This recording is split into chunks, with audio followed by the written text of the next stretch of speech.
Shalom Bapak Pendeta, saya mau bertanya, kemanakah jiwa atau roh bayi yang sudah meninggal sebelum dilahirkan atau sesudah dilahirkan pergi, langsung ke neraka atau ke surga menurut pandangan Alkitab?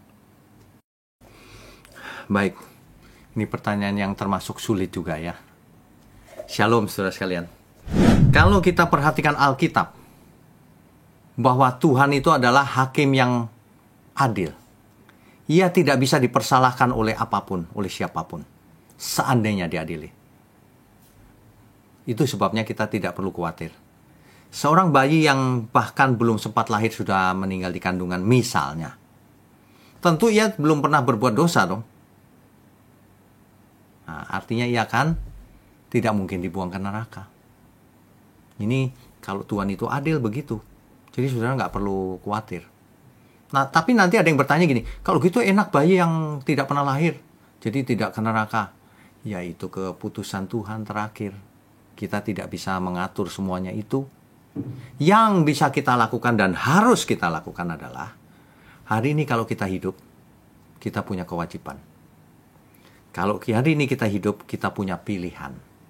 Apakah kita mau hidup sesuai kehendak Tuhan, mau menjadi berkat, atau hidup untuk diri sendiri, menentang kehendak Tuhan.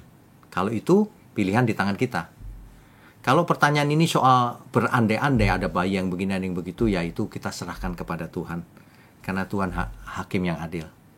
Sama dengan kalau orang bertanya, tapi aku lahir miskin, di orang tua yang miskin, itu orang tua kaya.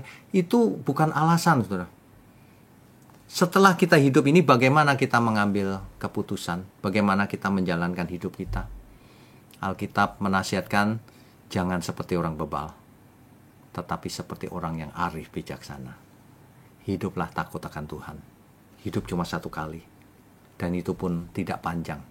70-80 tahun rata-rata. Amin ya saudara ya. Jangan sia-siakan hidup ini. Lakukan bagian kita. Tuhan Yesus memberkati saudara dan saya. Amin.